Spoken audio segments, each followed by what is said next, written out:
Behind a wreck, so we're late today, and I do apologize for that. Are we ready to go? Thumbs up. So, greetings. I want to kind of give you a run of show because we've got a lot of important information for your viewers today.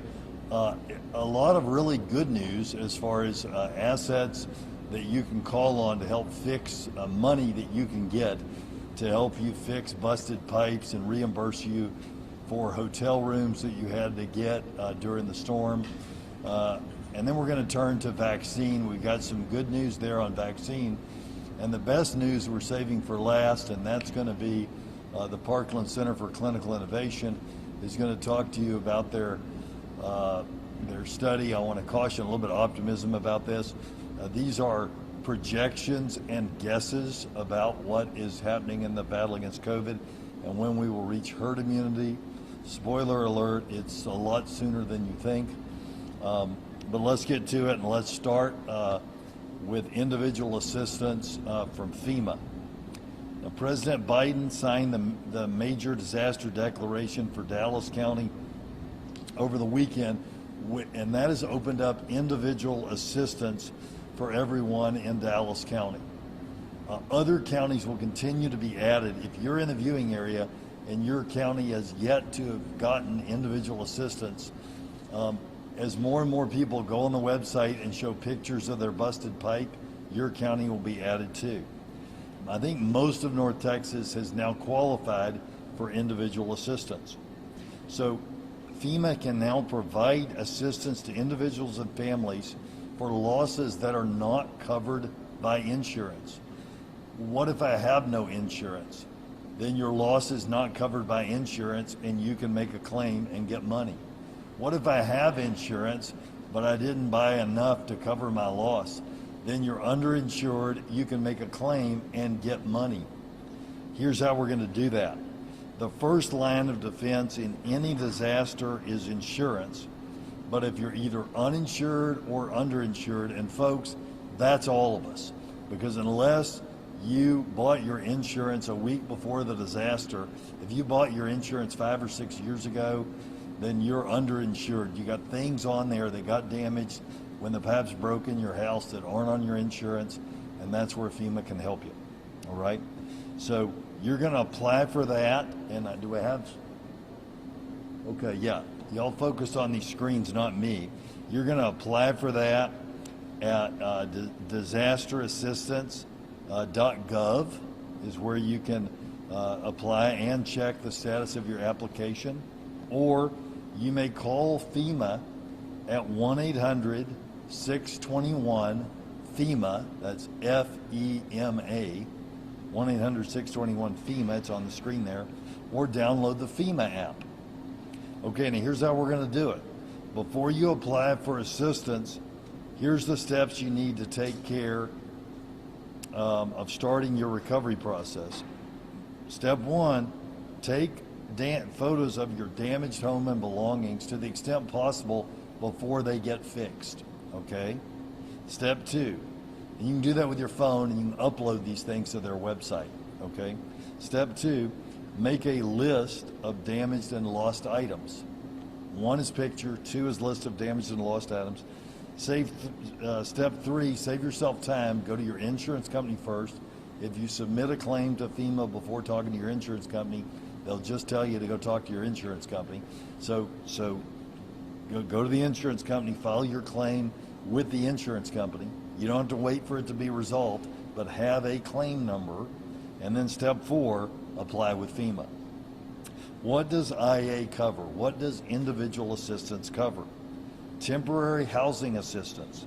So again, if you're out of your home while they're fixing the pipes, if you were at a hotel when it was freezing, financial assistance to homeowners or renters to rent a temporary place to live if your home is unlivable because of the disaster, and you may have no insurance for coverage for temporary housing. So that's something you would submit to FEMA. Lodging expense reimbursement, kind of the same thing. That's hotel expenses for short periods of time due to an inaccessibility or utility outage not covered by insurance or any other program. So that's something almost certainly your insurance is not going to cover. Just get them to tell you that and then turn your hotel bills into FEMA. Home repair and home replacement.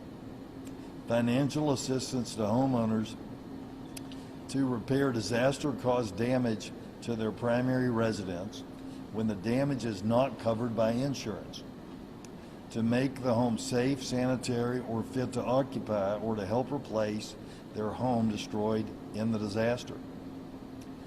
Other things that can be included, it's a pretty broad list. Other financial assistance available for necessary expenses and serious needs directly caused by this disaster include child care expenses, medical and dental expenses, funeral and burial expenses, damages to essential household, job-related, or educational items. So if your kid's iPad, or computer got destroyed for school, that'd be covered under that, but it's also covered under being underinsured. Again, these things have to be related to the disaster. Cleanup items, wet, dry vacs and dehumidifiers that you might buy or rent. Damage to an essential vehicle. So if your vehicle was damaged by the storm. Moving and storage expenses caused by the disaster. Now, the next pot of money that's available to you is from the Small Business Administration. But don't stop listening if you're not a small business, because it's also available to homeowners in this and renters in this emergency. Okay? Additionally, if you have damage to your home or business that's not covered by insurance or IA, you may qualify for low interest loans through the Small Business Assistance Program. I'm going to give you a couple of examples of that. So your pipes busted, your kitchen or bathroom were destroyed. The insurance company won't pay for updating your kitchen or bathroom, but you'd like to do it since it's all torn up anyway.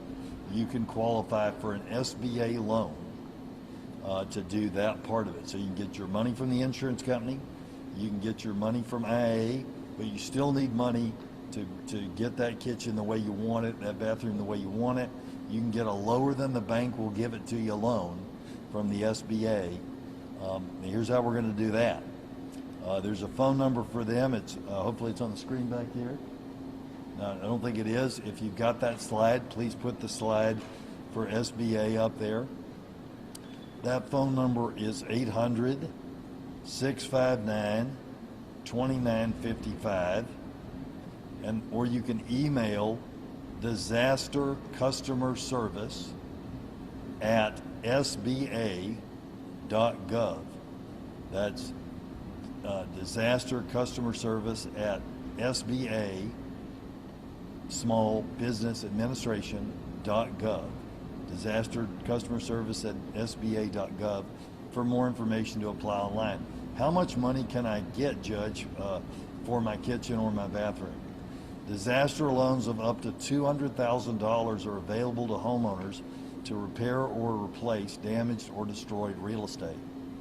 Homeowners and renters are eligible for up to $40,000 to repair or replace damaged or destroyed personal property.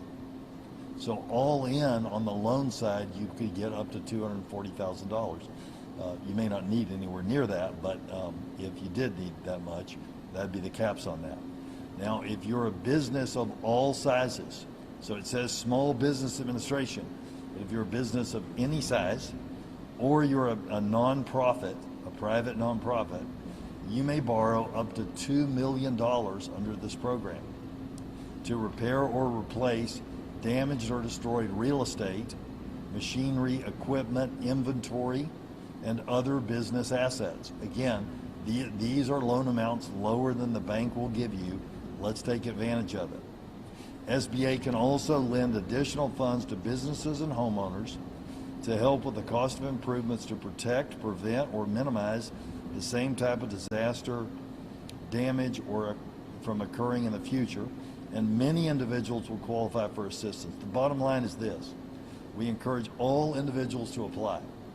There is no cost to apply, and there's no obligation to apply. And if you're turned down, then it opens the door for FEMA assistance and other resources. If you don't get an SBA loan and you apply for one, there's other things that may be available to you. Okay, look, I want to talk to you about your electric bills and what you can do right now to protect yourself. Due to the state's failure to properly regulate electricity prices, many Texans are seeing ridiculously high electric bills. Some reports of up to $17,000 to heat their home. Obviously, this is completely inexcusable, but here are some things you can do immediately. If you're paying that bill on a credit card or a bank draft, stop that immediately. Stop. If they haven't already hit your account, stop them from hitting it. Either by removing your information from your online account or working with your bank directly. Next thing is, check with your energy provider to determine if you are on a fixed rate, which is good, or a variable rate plan, which is bad, and understand the charges you might be facing. If you're on a variable rate plan, and some are obviously a lot worse than others, they're all bad, but some are worse than others, then you may want to quickly switch. Frankly, my advice to you is everybody should get on a fixed rate plan But some providers will allow people on a variable rate plan to switch to the beginning of the billing cycle to a fixed rate plan. Reliant is one of those providers that has offered that, and there are others. So with that in mind, try that, and that may get you out of some of those high energy bills. Now, this really has spotlighted to us that we need to watch our energy contracts, because when you get an energy contract, and here's how you want to do that. You can educate yourself about options at www.power2choose, and hopefully that's in there. www.power2choose, all those words run together, .org. And that's a great place to start. Here's what I'm going to strongly recommend to you. I'm going to strongly recommend that every person who's not on a fixed rate plan go to power2choose.org and choose a 12-month, not longer, but a 12-month fixed rate plan. The fixed rate plans are a little high right now because they know everybody is looking at those fixed rate plans. Chances are they'll come down, and you don't want to lock in for 2 or 3 years. I would do it for 12 months, and then what you're going to want to do, and this is in consultation with many consumer advocacy groups, then you're going to want to put a reminder in your calendar to check this every January and see what energy bill, what energy plan works best for you and your family or your business. This is big money, guys. Even a small house, if you let your plan lapse, they will move you. They're allowed under this crummy regulatory scheme Texas came up with to move you to a high profit for them, bad deal for you plan, and that's what they all do as soon as your contract lapses. And so that needs to be outlawed. The state needs to outlaw people moving you from your plan as soon as your plan ends. They need to make it to where you stay at that rate until some amount of time for them to notify you and you to switch plans. But they don't do much to notify you. They send you a letter to your junk mail, and then they switch you to a high rate plan in many cases. So that needs to be changed, and we need to get rid of all these variable rate plans, because that is gambling. And look, folks, you don't want to gamble with your electricity. If you want to gamble, go to Oklahoma. But you don't want to gamble with your electricity, because the game is fixed for the electric provider to always win. So go fixed rate on that. Now, if you need help paying your bills, and you can qualify as a low-income person under this program, you can go to the National Energy Assistance Referral Program, and this is a free service for those who want information on where or how to apply for energy assistance.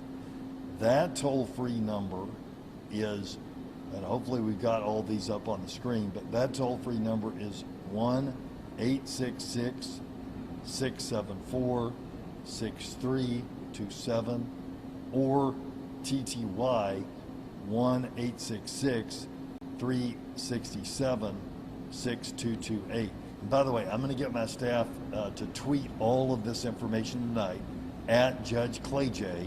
You can get it off there, and we'll try to get you links. Now, there are laws and regulations that require a utility. Now we're talking about what's going to happen. They're threatening to turn off my utilities. Judge, what do I do? Okay. There are laws and regulations that require a utility to provide its customers with notice before they can terminate your service. During this notice period, customers can take the opportunity to correct any misunderstandings or incorrect information by the utility, obtain crisis and emergency grant of payment assistance, which whoever's threatening to cut you off, you want to ask them about that. Establish a payment plan for arrearages. So you owe them $2,000, you don't have it. By the way, the state needs to step in and fix this. This is not your fault. You don't have it, but they can get you on a payment plan. Or register a complaint with the state's Public Utility Commission. You're able to do all those things, and that can buy you some time during that notice period. So, as I've said before, our state leaders need to ban variable plans. They need to make sure that these sort of things can't be marketed to your house, and they need to ban the practice of allowing companies to switch customers to high profit plans when the customer's contract expires. Okay. Now let's turn to vaccines. We've got a lot of news on vaccines, and we're going to be operating a new program starting tomorrow. We recently celebrated Dallas County and Tarrant County getting selected by the federal government as a mass vaccination site, meaning we would be able to vaccinate more people and achieve greater equity for North Texas. This selection did not happen by chance. Dallas County worked with the federal government to make this happen. We made our case, we presented the facts, and we were selected to receive 21,000 vaccines per week in Dallas County and 21,000 vaccines per week in Tarrant County, so long as those vaccines go to the most underserved communities in those counties. The new vaccines, along with our current allotment, meant that thousands of people who would have been waiting to get a vaccine would soon hear good news. That celebration, though, unfortunately was short-lived. 3 days into us being without power, we received word from the state that they were cutting our normal allotment of vaccines by 42,000 vaccines in Dallas and Tarrant County. So after we were awarded the allotment from the federal government for specific underserved communities that are not on our list of registration currently, the state pulled 42,000 vaccine allotments from Dallas and Tarrant County hospitals, cities, and counties, and mass vaccination sites. Obviously, that's not right. North Texas should not be punished by the state because local officials successfully made their pitch to get more vaccines from the Biden administration for people who are in underserved areas off the list. The state should not punish all the people who are on the list. That is 650,000 people on our list currently in Dallas County and 600,000 people on the list in Tarrant County who, if this is not reversed and restored, will have to wait much longer to get vaccinated because of the state's decision. Now, the federal vaccine goes to these underserved communities. For instance, in Dallas County, it starts going to 17 zip codes, and there may be a list up there. I think I'm looking at what they're putting behind me. This is showing you what they were showing you is all of the vaccine cuts which went to each hospital in Dallas County, and the same thing happened in Tarrant County. Now this is the zip codes that the federal program is servicing, and they're going to aggressively get people registered and vaccinated in those underserved zip codes, and that's great news. That's going to help us get to herd immunity. It's going to help us with vaccine hesitancy. If you live in one of those zip codes or one of the cities in those zip codes, and there they are, there's the neighborhoods in the zip codes. If you live there, go to dallascounty.org and register, and you'll get a vaccine very, very quickly under that federal program.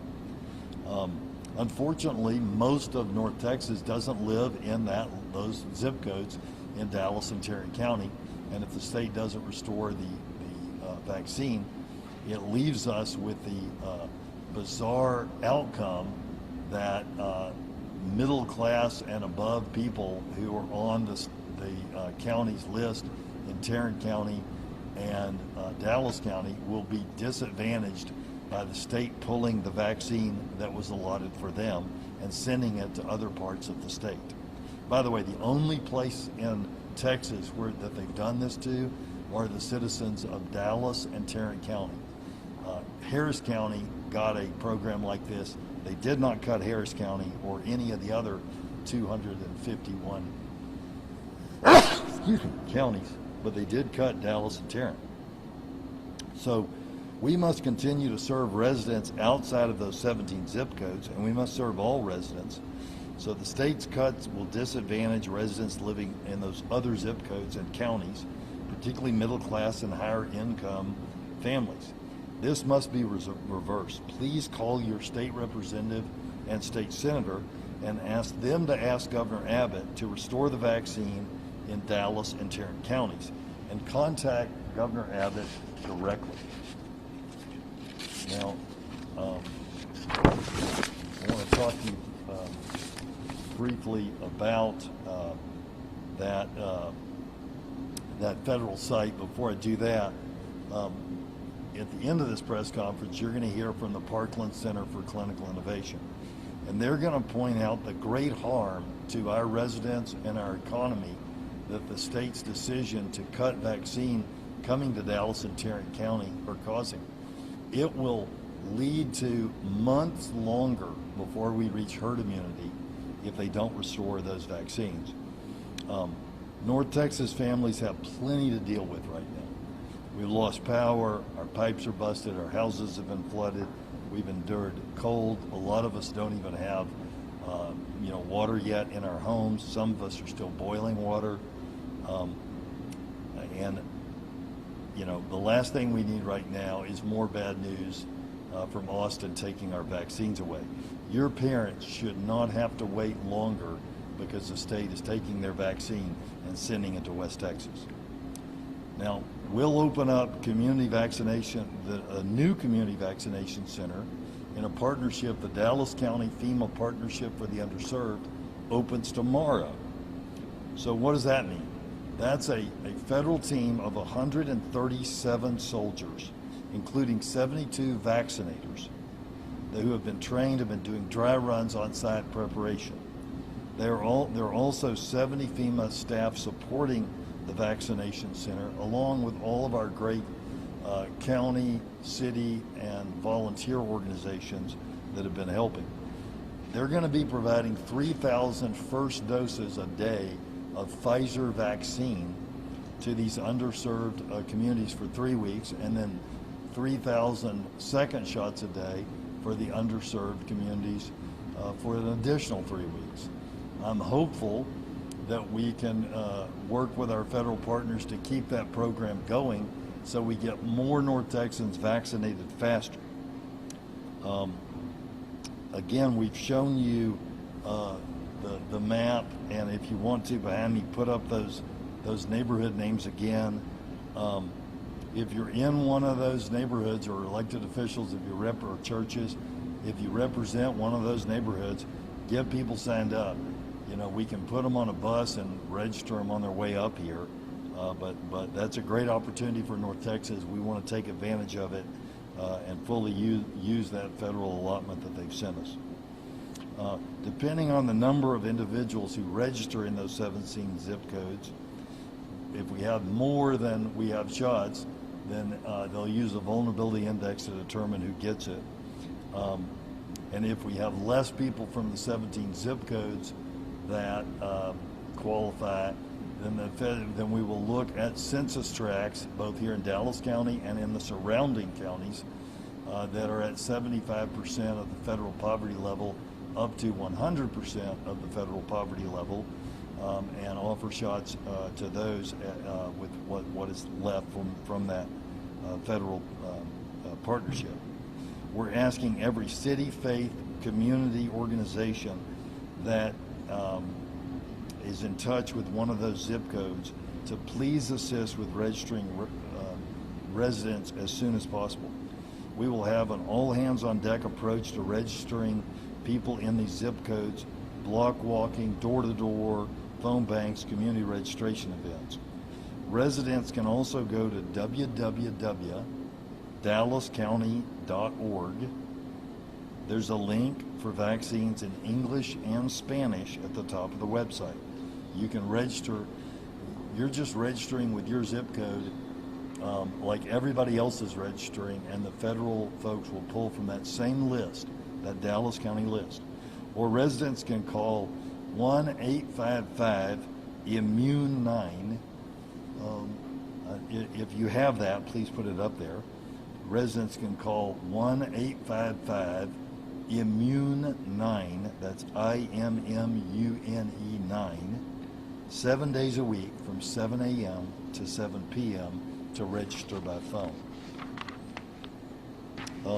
Let's talk about second doses. I know I've got a lot of people that are anxious about their second dose, and we're anxious to get it to you. So as for our current county allocation, the winter weather significantly affected our vaccine administration, and we're trying to catch up as soon as we can. We resumed operations on Sunday, and we're able to administer about 4,800 second doses with our drive-through on Sunday and Monday.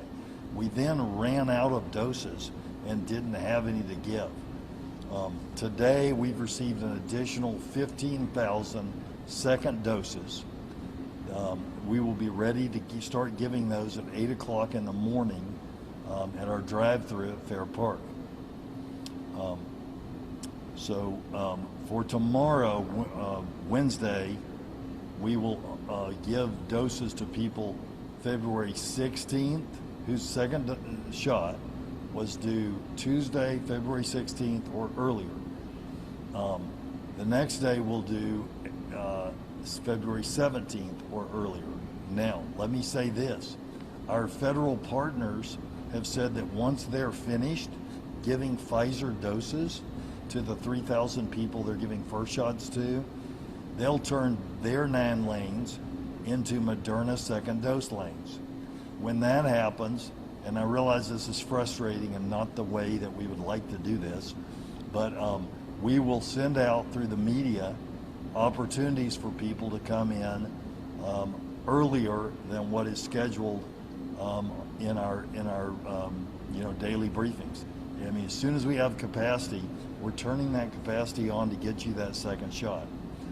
We feel like once the federal partners have run for 5 or 6 hours and we've run alongside one another, we'll have a lot better feel for just how fast we can catch you up on those second doses.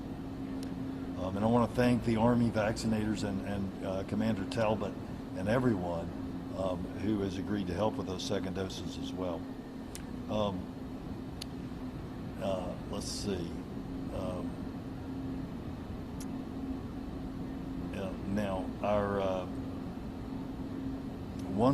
so again, what my staff wants you to know is once we have we know on any given day what will happen, we'll announce it on Twitter at Judge Clay J, and possibly open up more days for people to come and get shots.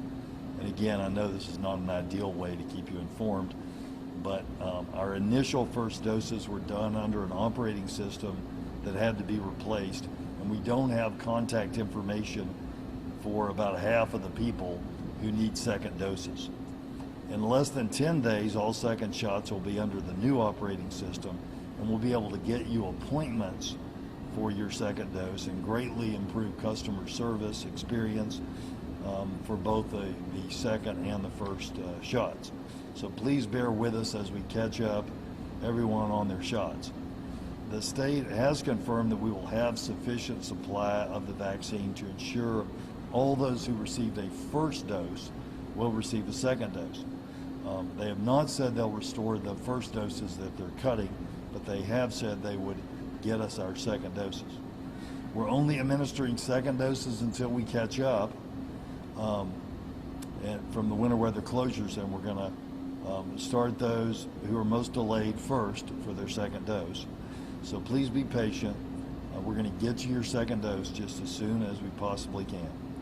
By the way, the CDC guidance is that you can get your second dose even as late as 6 weeks after your due date. Now, we don't want that to happen. We're going to get you caught up in the next 3 or 4 days. But,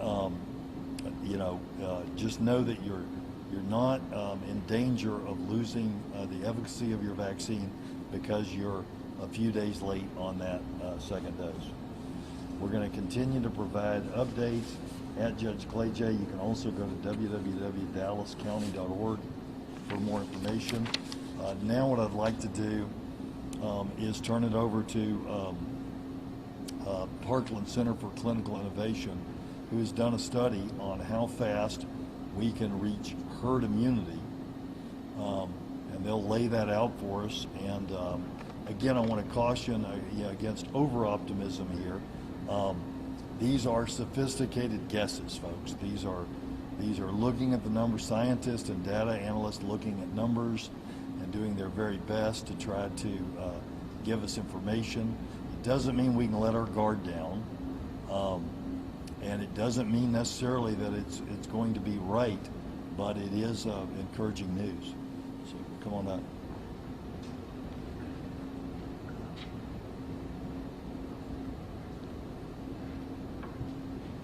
Judge, thank you very much.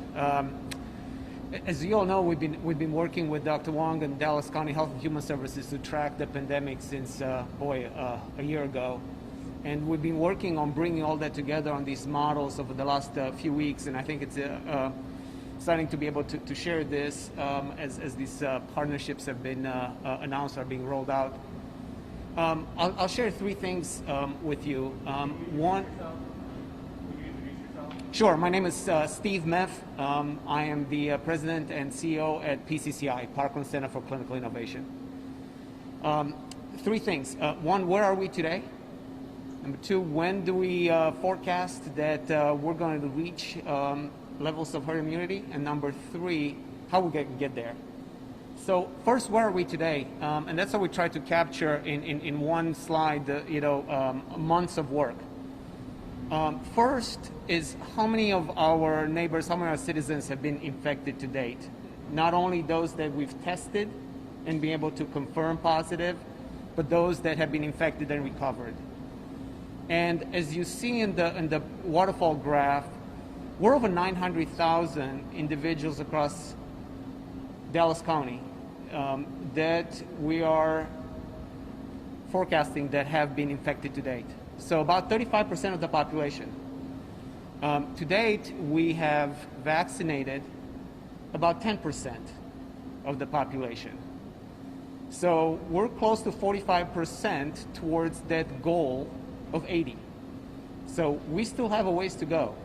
And we're not going to get there by getting infected. We're going to get there by being vaccinated.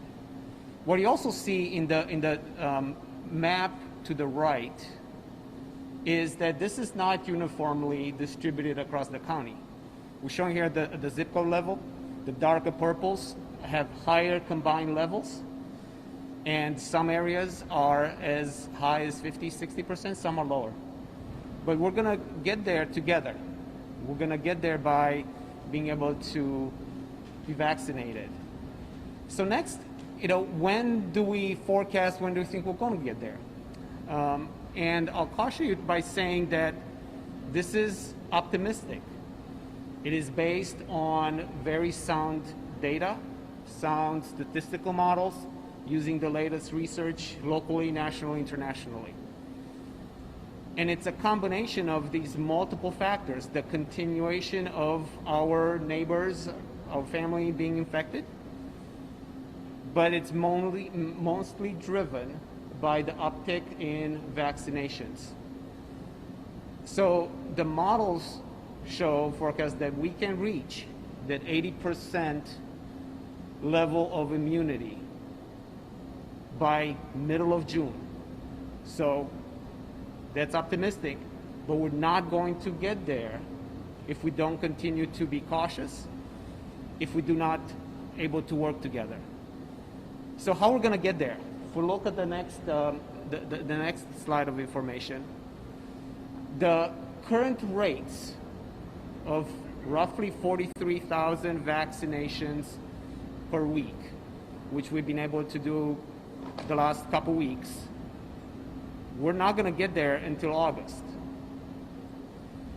We believe, and the forecast model that we put forth is that by achieving about 65,000 vaccinations per week, that's how we get there by middle of June. What does that mean? It means that we have to receive the vaccines. We have to administer the vaccines. The individuals, we have to register for the vaccines. And we need to educate our family members, our neighbors, the community about the effectiveness and the safety of the vaccine, so more and more of our neighbors participate. So this is not going to be easy, but it's also very optimistic. And we're tracking the data, we report on the data, we take a very scientific and transparent approach to it. And we believe that hope's around the corner and that we can get there. So we're going to continue to trend and track these, update the assumptions, update with the latest data, the latest research, and we're going to update these models on a monthly basis. So as we learn more, we're going to be updated and we're going to share with everybody. So thank you very much.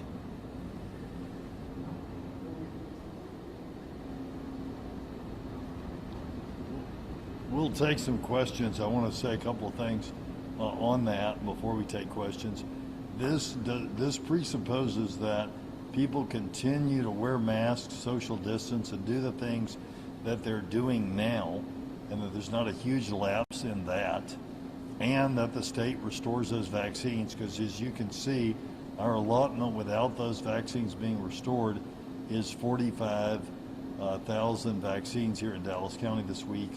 With them restored, we would be at 66,000 vaccines next week.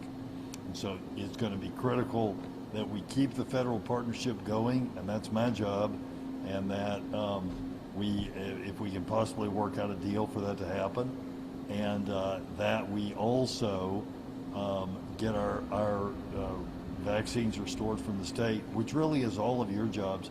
We need to let the state know we want our vaccines back so we can get to herd immunity and get on with our lives. But again, we've got to keep doing the things that doctors are telling us until we get there. But it is a lot sooner than others have projected. So that's some more good news, which we need good news after the week we've all had, right? So we've got with us spokespeople and team leaders from the Department of Defense out of Fort Riley, Kansas, who are our vaccinator team. We've got our spokesperson to answer questions from FEMA, and I don't know who the person in the middle there is, but we got another spokesperson from somewhere. USDA. We've got a USDA spokesperson as well. I apologize, as I said, I got behind a wreck, so I was a little late getting here today.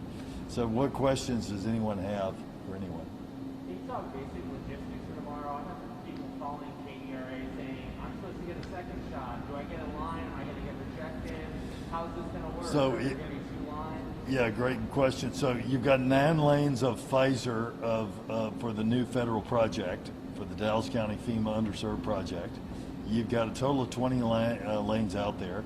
So you'll have an equal number of lanes for Moderna. That'll be staffed by firefighters, Kroger pharmacy team, Forest Service, and others. And so we'll be shooting side by side. If your second shot, you'll get in a Moderna line. If your first shot, you'll get in a Pfizer line. And again, those first shots are only for the 17 zip codes.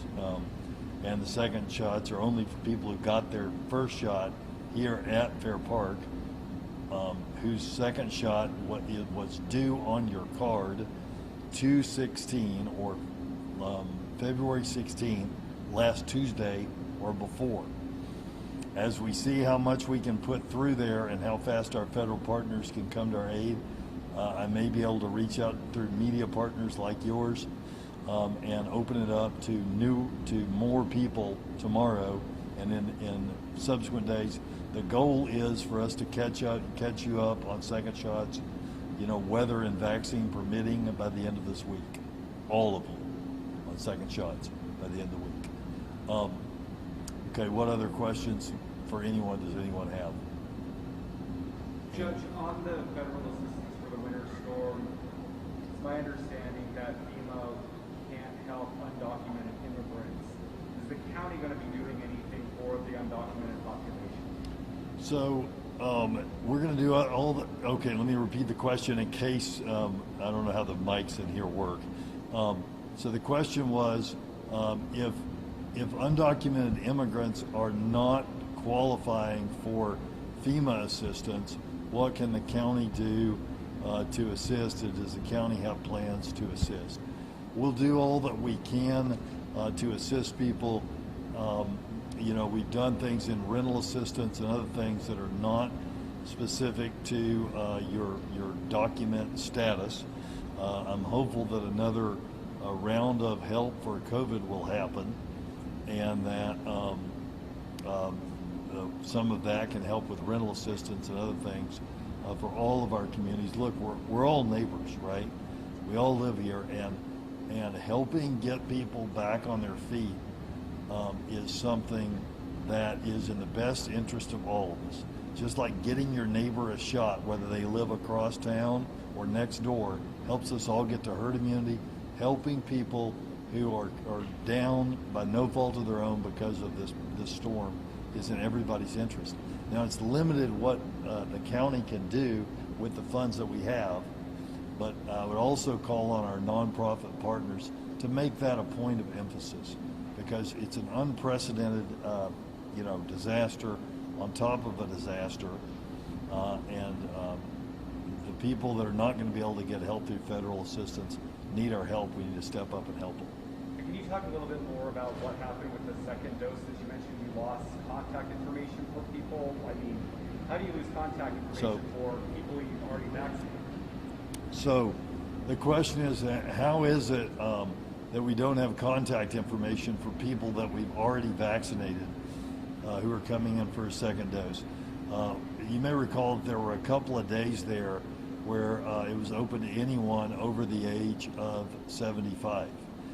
People came in, and we do have, of course, obviously, their name and their age, but they didn't have anything but a landline, and they, or in some cases, they didn't have that or didn't want to share it, and either didn't have or didn't want to share an email or a text, but were told to come back on the date on their card. And there's just some people that don't want to share information. And so for those people, because of this weather, and it's not ideal, but we're communicating with our media partners to get information out to you.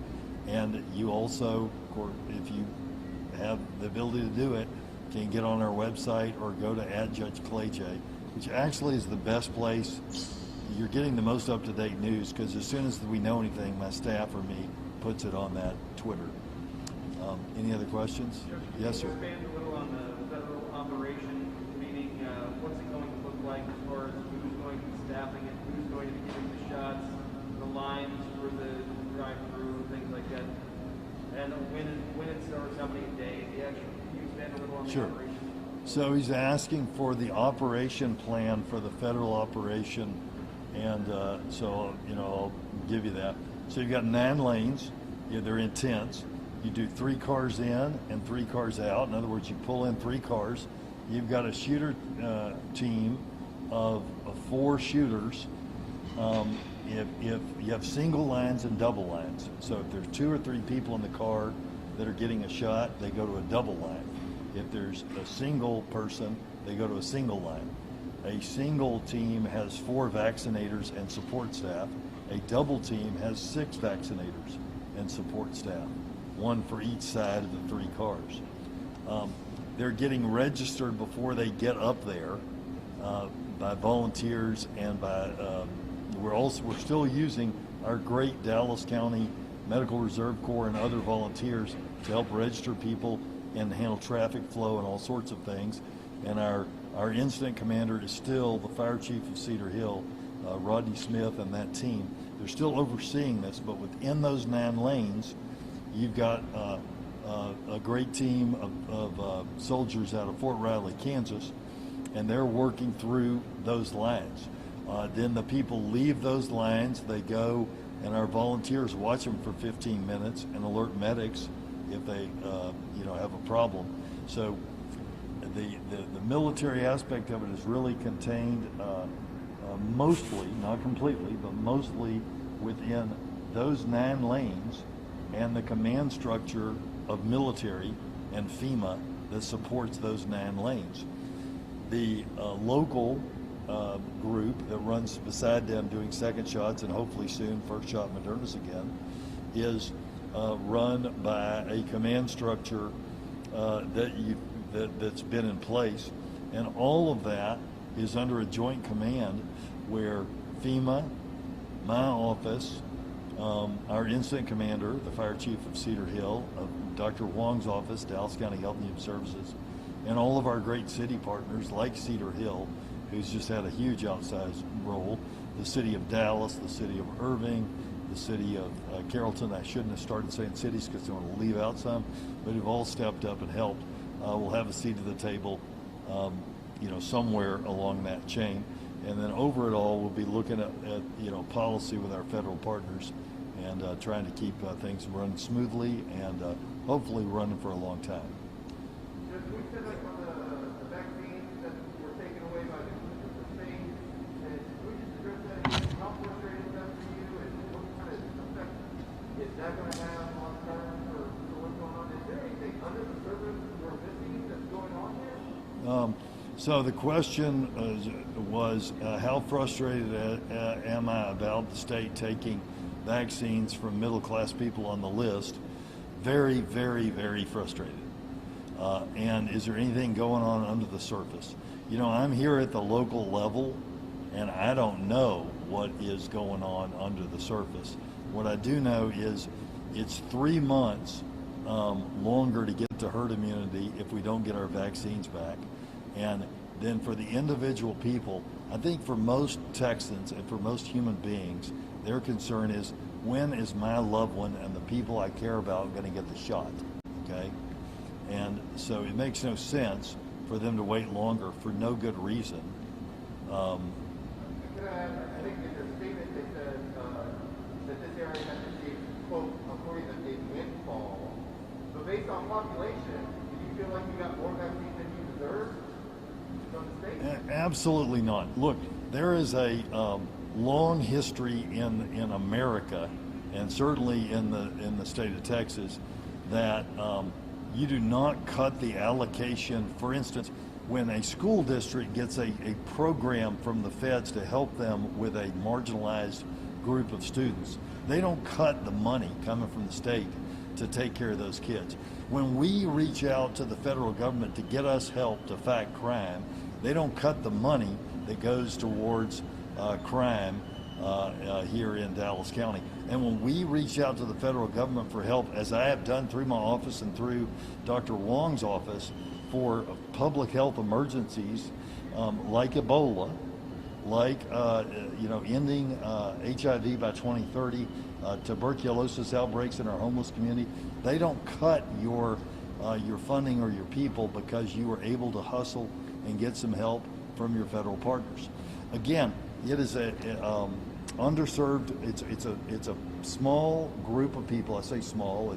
It's tens of thousands of people, and hopefully we can keep it going and make it hundreds of thousands of people who aren't on the list, and they're creating this, problem where none exist. It should be a good thing. The state should be saying, hallelujah. The judge worked with the federal government and got 506,000 more shots for Texas than we would have gotten otherwise, that would have gone to Ohio or something. And half of them are going to Houston, half of them are going to DFW, and it's going to result in 250,000 more Texans being immunized than we would have gotten if they had gone to Ohio or some other place. Instead, they're saying, if Biden's going to come here and give us shots and I'm taking them, I'm putting them somewhere else, makes no sense at all. I don't know what's going on there.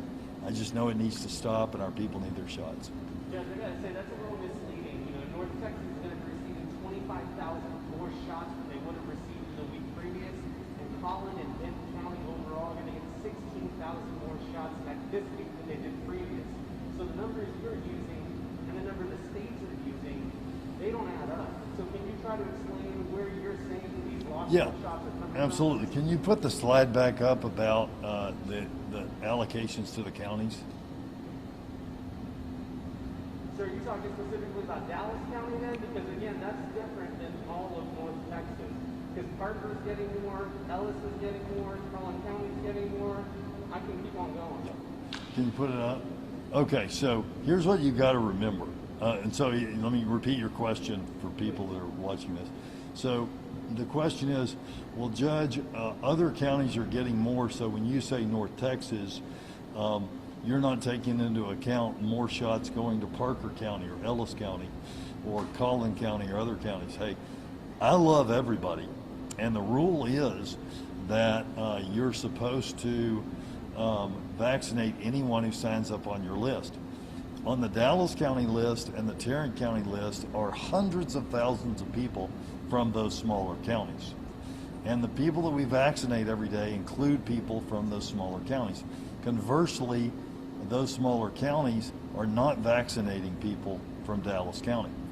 And so when you can just look at the simple math here, and I could do the same thing for you with Tarrant County. We got 41,000 shots from the state in week 10, and we got 21,000 shots from the state in week 11. That's the week we're in currently. And we're not operating for first shots this week because we don't have any. They cut the city and the county to zero and cut every hospital. And so that is 21,000 people on the list who aren't getting a shot this week that would have gotten one. And we have people on that list who are over 75 years old and haven't gotten a first shot yet. But it sounds a little bit like to me, like you're saying, hey, now you're telling me I gotta go vaccinate a population. I've had a hard time even getting to register, and I want to vaccinate people who are already registered. And there are a bunch of people in South Dallas and Southern Dallas who really need to even get registered for these shots so that your vaccination clinic can work. And I guess I'm curious here, like, are you really not getting enough shots, or are you really not doing enough to get those people vaccinated? No, we're not getting enough shots. We hustled to get 21,000 vaccines for the, I'm sorry, I didn't repeat your question. We hustled to get 21,000 vaccines for the underserved population.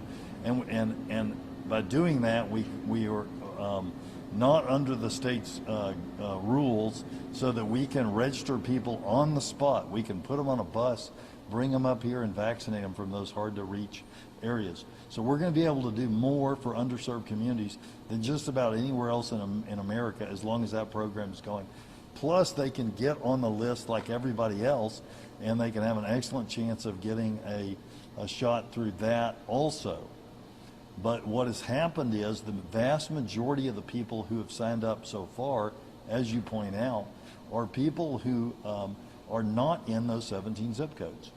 And so when you cut out, when the state makes a decision to cut out the shots for everyone else, for whatever reason, the effect of it is that people who are in dire need of a shot, who have patiently waited on that list, are now stuck having to wait longer for no good reason. Look, the state got 100,000 more doses this week than it got last week. The Biden administration tweeted today that next week it will increase the allotment to states by 1 million doses. So Texas, being about 10% of the population, will get another 100,000. We're asking them to restore what our citizens have come to expect, what under the formula that they won't show anyone, we're entitled to. It's from DSHS, that's right. I'm not mad at you. Any last questions before? Just to clarify, people to get the vaccine from the federal program have to be from the 17 zip codes and fall under the state criteria of 1A or 1B, correct? You got to be 1A or 1B. Okay. But you know, if you're in those zip codes and you're a 1B who's 30 years old, then you're within that group. You know, if there's it.